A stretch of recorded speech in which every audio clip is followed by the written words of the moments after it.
So ఈరోజు ఒక చాలా ఆసక్తికరమైన వీడియో. ఇది మీ ఇంట్లో వాళ్ళకి పిల్లలకి చూపియండి. ఇప్పుడు నేను చూపించేది శివాజీ జీవిత కథ. ప్రస్తుతం శివాజీ మెమోరియల్ దగ్గర ఉన్నాను. నేను చాలా ఏళ్ల క్రితం అప్పుడు ఇది కన్స్ట్రక్ట్ అవుతున్నది. ఈ ఏరియాలో నేను పతంగులు ఎగిరేసిన. కొన్ని సంవత్సరాల తర్వాత చూస్తే చాలా మంచి అభివృద్ధి, తర్వాత మంచి ఆర్ట్ వర్క్, మంచి ప్రజెంటేషన్తో ఇది స్థాపించారు. చాలామంది వస్తున్నారు చూడడానికి. అయితే నన్ను వెళ్ళగానే ఆకర్షించింది అఫ్కోర్స్ శివాజీ గారు బాగున్నారు. ఆయన వాళ్ళు ఏమంటారు అష్టావధానులు.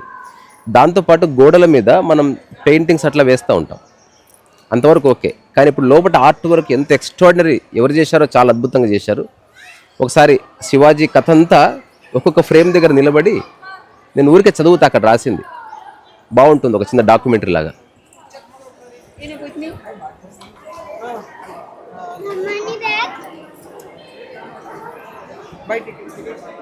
ఆల్రెడీ ఇప్పుడే పోయింది.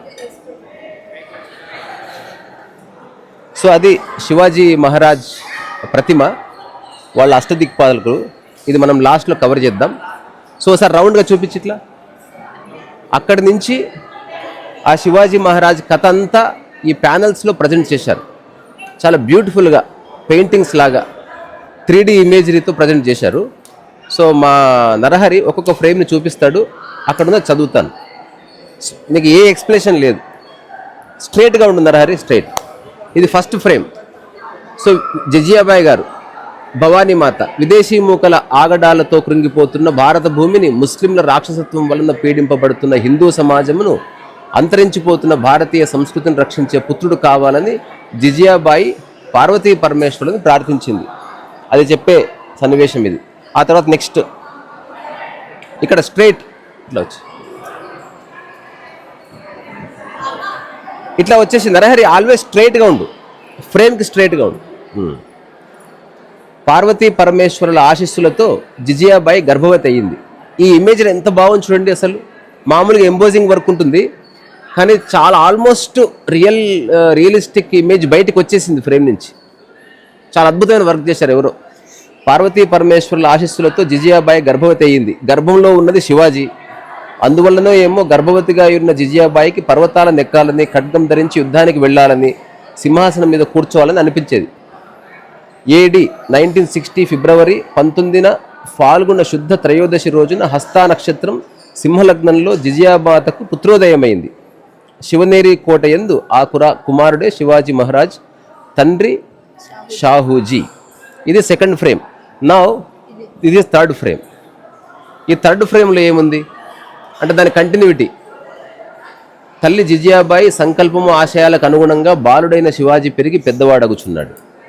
తోటి మిత్రులని సైనికులుగా తయారు చేస్తూ హిందూ ధర్మమును, హిందూ సంస్కృతిని, హైందవ సమాజంను రక్షించుటకు శక్తి కౌశల్యములను ప్రసాదించమని జగద్రక్షకుడైన పరమేశ్వరుని దగ్గర చేస్తున్న ప్రతిజ్ఞ ఇది.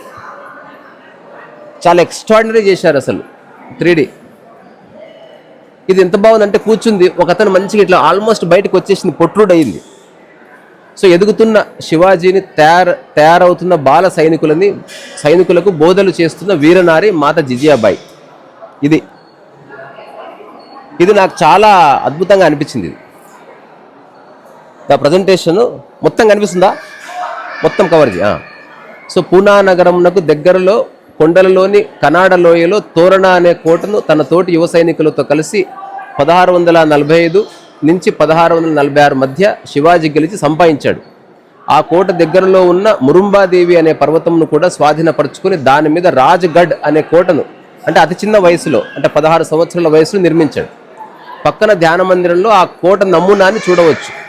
ఆ కోట ఎట్లా ఉంటుందనేది అక్కడెక్కడో ధ్యాన మందిరంలో ఉంటుందట. వెళ్దాం. ఇది ఎంత బాగుంది అసలు 3D. అసలు ఆ నౌక అదంతా ఎక్స్ట్రాడనరీ చేశారు. అసలు ఆ చేసిన వాళ్ళు ఎవరో ఆర్టిస్టులు, రియల్లీ హ్యాట్స్ ఆఫ్, ఎక్సలెంట్. తర్వాత AD 1654 to 1679లో ఖాందేరి, కొలాబా, కర్ణాటకలోని కర్వార్ అనే సముద్ర తీర కోటలను జయించాడు. తను నిర్మాణం చేసే హిందూ సామ్రాజ్యానికి నావికా దళాన్ని కూడా అవసరమని, అంటే ఫ్రెంచ్ దేశపు నిపుణుల సహాయం తీసుకొని రకరకాల నావికా సైన్యం తయారు చేశాడు. యుద్ధ నౌకలుగా గల్బట్, గురబి, తలండి, తిర్మటి, మహగిరి, తరు వగైరా వ్యాపార నౌకలుగా, మచవ, బటేలా షిబద్, బాలవ్, మంజీ అనేవి ప్రసిద్ధం. 1674 ఏడి నాటికి శివాజీ దగ్గర యుద్ధ నౌకలు 85 ఉన్నాయి. అడ్మిరల్గా శ్రీమానిక్ భండారి 1654 నుంచి 1679 వరకు ఉన్నారు. శివాజీ చనిపోయిన తర్వాత యుద్ధ మరియు వ్యాపార నౌకలను 800 వరకు కుమారుడు శంభాజీ వృద్ధి చేశాను. ఇప్పుడు ఏదైనా మనం ఒక పుస్తకం వేయాలనుకో దాంట్లో బొమ్మలు ఎట్లా ఉండాలి అని చెప్పే విధంగా అంత అందంగా అంత పర్ఫెక్ట్. ఈ చిన్నది చూడు ఎంత బాగుంది అసలు, ఒక కంప్లీట్ పిక్చర్, బ్యూటిఫుల్ కంపోజ్ చేశారు. ఎవరో చాలా మాస్టర్ మైండ్ ఉన్నారు దీని వెనుక. అంటే ఇంత పర్ఫెక్ట్గా human anatomy, expression, composition, symmetry, తర్వాత ఏ కలర్స్ లేవు, సింపుల్. తర్వాత ఏమంటారు, చెప్తున్న అంశం అంటే ఈ కింద రాయబడ్డ దాన్ని ఎగ్జాక్ట్గా ప్రజెంట్ చేసి ఇల్లస్ట్రేటివ్ మెథడ్లో చేశారు. ఇప్పుడు ఇది చూద్దాం ఫ్రేమ్. సో దక్షిణ భారతదేశంలోని ముస్లిం సుల్తాను ఆదిల్ షాహీకి శివాజీరాజు యొక్క పురోగమనం కంటగింపైంది. ఒక తాంబూలంను కొలువులో పెట్టి శివాజీని చంపి కానీ బంధించి కానీ తీసుకొచ్చే వీరుడు ఎవరైనా ఉంటే ఈ తాంబూలంను స్వీకరించమని ఆదిల్ షాహీ భార్య సవాలు విసిరింది. అఫ్జుల్ ఖాన్ తానుగా వచ్చి ఆ పని నేను చేస్తాను అని సవాలుగా స్వీకరించాడు. సో ఇతను అఫ్జల్ ఖాన్.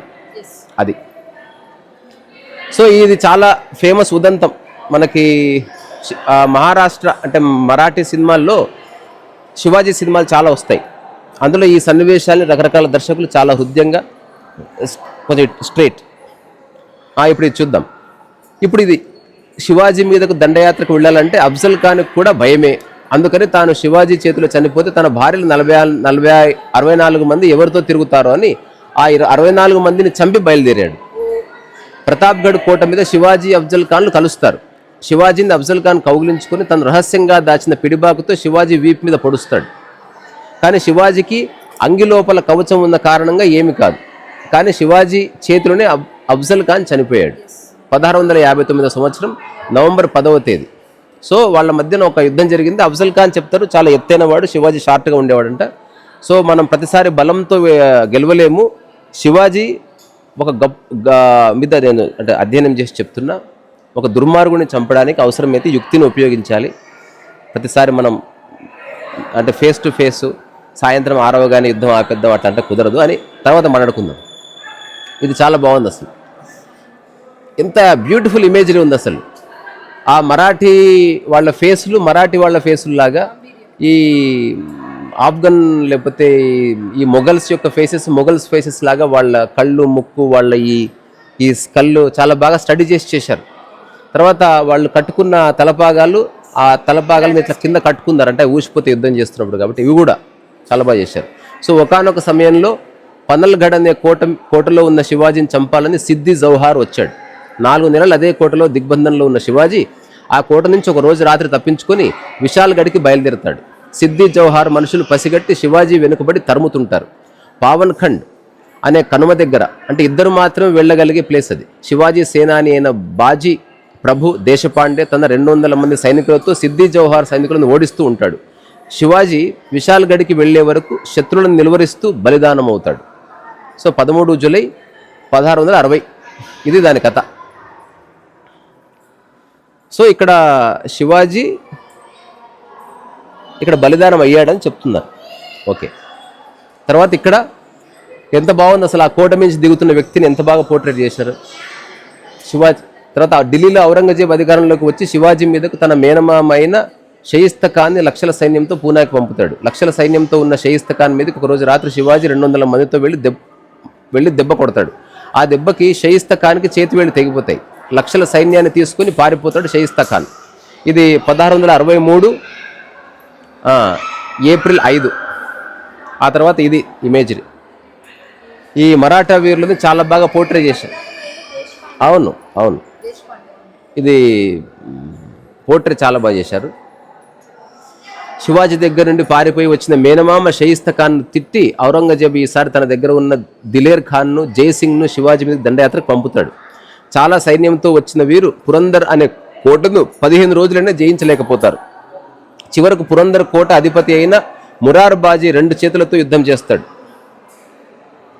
మురార్బాజీను దొంగతప్పు తీసి కోటను జయిస్తాడు. చరిత్రలో శివాజీ సేనాని మురార్బాజీ కథ చాలా విశేషమైంది. ఇది జరిగింది 1665 జూన్ మాసంలో. ఇక్కడికి వెళదాం. ఎంత బాగుంది, ఒక బాక్స్ క్రియేట్ చేశారు. అది 3 డైమెన్షనల్. ఎవరు చేశారో వీళ్ళ గురించి వివరాలు తెలుసుకోవాలి. ఆ తర్వాత ఔరంగజేబు ఆహ్వానం మీద శివాజీ ఆగ్రా వెళ్ళి కలుస్తాడు. కానీ ఔరంగజేబు శివాజీని గౌరవించకుండా అవమానపరిచి గృహ నిర్బంధం చేసి శివాజీని చంపేయాలని ప్రయత్నిస్తాడు. శివాజీ తాను అమ్మవారి భక్తుడను 40 రోజులు అమ్మవారికి పళ్ళు పూజ చేసి పంపించాలని చెప్పి ఆ విధంగా కొన్ని రోజులైన తర్వాత తాను తన కుమారుడు శంభాజీ చెరొక పండ్ల బుట్టలో పడుకొని ఔరంగజేబు నుండి ఆగ్రా నుండి తప్పించుకొని మహారాష్ట్ర రాయగడికి చేరుతారు. సో వాళ్ళు చాలా క్రిటికల్ లైఫ్ని లీడ్ చేశాడు. ఒక రాజు అయినప్పుడు ఆ రాజుకుండే కష్టాలు రాజుకుంటాయి. ఇది అఖండ భారత్కు సంబంధించిన ఒక ఇమేజరీ. అంటే భారతదేశం స్వాతంత్రం రాకముందు ఎన్నెన్ని ఆఫ్కోర్స్ బ్రిటిష్ వాళ్ళు. తర్వాత ఇది సో పూనాకి దగ్గరలో ఉన్న సింహగఢ్ కోటను శివాజీ జయించవలసి ఉన్నది. తానాజీ అనే సేనానాయకుడికి ఆహ్వానం పలికి సింహగఢ్ కోట విషయం చెప్తాడు. మహారాజా, నా కుమారుడు రాయిబా వివాహం నేటికి 6వ రోజున ఉన్నది. కోటను జయించి తిరిగి వస్తే సరి, లేకపోతే తమరే నా కొడుకు వివాహం జరిపించండి అని చెప్పి 300 మంది సైనికులను తీసుకుని తానాజీ బయలుదేరతాడు. కోటను శివాజీ కొరకై జయిస్తాడు. కానీ యుద్ధంలో తానాజీ చనిపోతాడు. శివాజీ వచ్చి కోటను చూసి గఢ్ అంటే కోట, ఆయా వచ్చింది, కోట వచ్చింది, గఢ్ ఆయా అన్నాడంట. కానీ సింహం గయా అంటే సింహం పోయింది అన్నాడు. అంటే తానాజీని సింహంగా అభివర్ణించేవాడు శివాజీ. శివాజీ ఎంత బాగా చేశారు, ఎక్సలెంట్.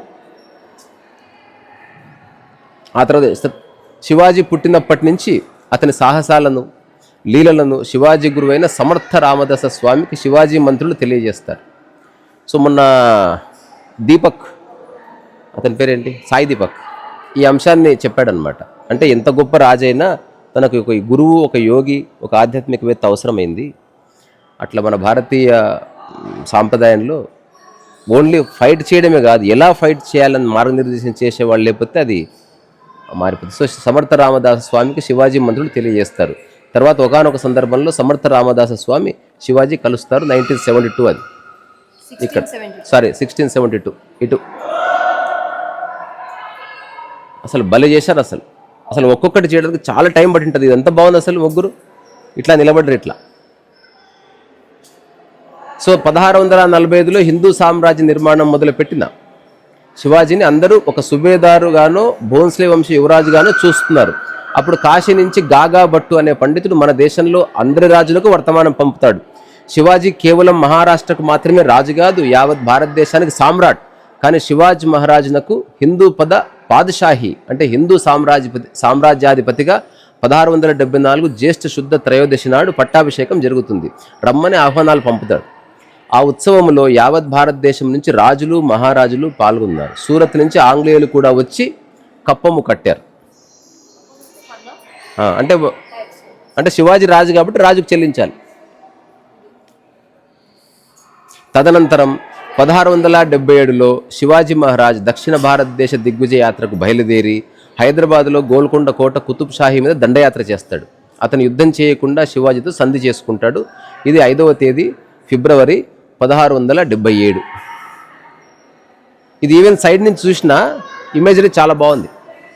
మ్యూరల్స్ అనొచ్చు, కానీ మ్యూరల్స్లో చాలా హై క్వాలిటీ మ్యూరల్స్ చేశారు. ఎవరు బాగా చేయి తిరిగిన కళాకారులు చేశారు. ఇది కర్ణాటక రాష్ట్రంలో కొప్పల్ అంటే గదగ్ అనే చోట ముస్లింల నుంచి ఒక కోటను శివాజీ జయిస్తాడు. కానీ అక్కడ నాగోజీ జేధే అనే హిందూ వీరుడు మరణిస్తాడు. అతనికి సంబంధించిన డిపిక్షన్ నాగోజీ జేధే. తర్వాత ఇది ఒక ఇంపార్టెంట్, గోల్కొండ కోటలో కుతుబ్ షా, శివాజీ ఇద్దరు ఒప్పందాలు చేసుకున్నారు. అంటే యుద్ధం అవసరం లేదు. ఇది ఈవెన్ చాలామంది రాజుల జీవితాల్లో జరిగింది. అంటే ఒక రాజుకు చాలా బలం ఉందని తెలిసినప్పుడు అనవసరంగా పోరాడి అన్నీ పోతాయి, డబ్బులు పోతాయి, గుర్రాలు చచ్చిపోతాయి, సైనికులు చచ్చిపోతారు, మళ్ళీ కరువు వస్తుంది. అప్పుడు ఏం చేసేవాళ్ళంటే ఒక రాజు మీద యుద్ధానికి వెళ్ళే కంటే ముందు ఆ రాజ్యంలో ఉన్న పంటలు తగలబెట్టేవాళ్ళు. పంటలు తగలబెడితే ప్రజలు అల్లాడిపోతారు. అందుకని యుద్ధం చేయకముందు ఇవన్నీ చెప్తారనమాట. అట్లా అవుట్ ఆఫ్ 10 2 3 ఇట్లా ఒప్పందాలు జరిగేవి. ఏం చేశాడా కుతుబ్ షా. తానిషా దగ్గర మదించిన ఏనుగులు ఉన్నాయి. మదించిన ఏనుగుల ఆటలు చూద్దామని కుతుబ్ షా శివాజీతో అంటాడు. అప్పుడు కుతుబ్ షా యొక్క మదించిన ఏనుగు మీదకి శివాజీ సేనాని ఏసాంజి కంకు వెళ్ళి యుద్ధం చేసి ఏనుగు తొండము నరుకుతాడు. భయంతో ఏనుగు పారిపోతుంది. అదే భయంతో కుతుబ్ షా వణికిపోతాడు.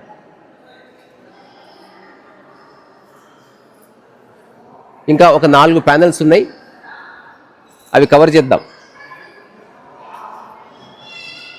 సో శివాజీని కలవమని కుతుబ్ షాను ప్రోత్సహించిన అతని మంత్రి మాదన్న అంటే భక్త రామదాసు మేనమామ ఇంటిలో మధ్యాహ్న భోజన విందు ఆరగిస్తున్న శివాజీ మహారాజ్. అంటే అప్పుడు హైదరాబాద్ విజిట్కి వచ్చినప్పుడు ఇదంతా జరిగింది.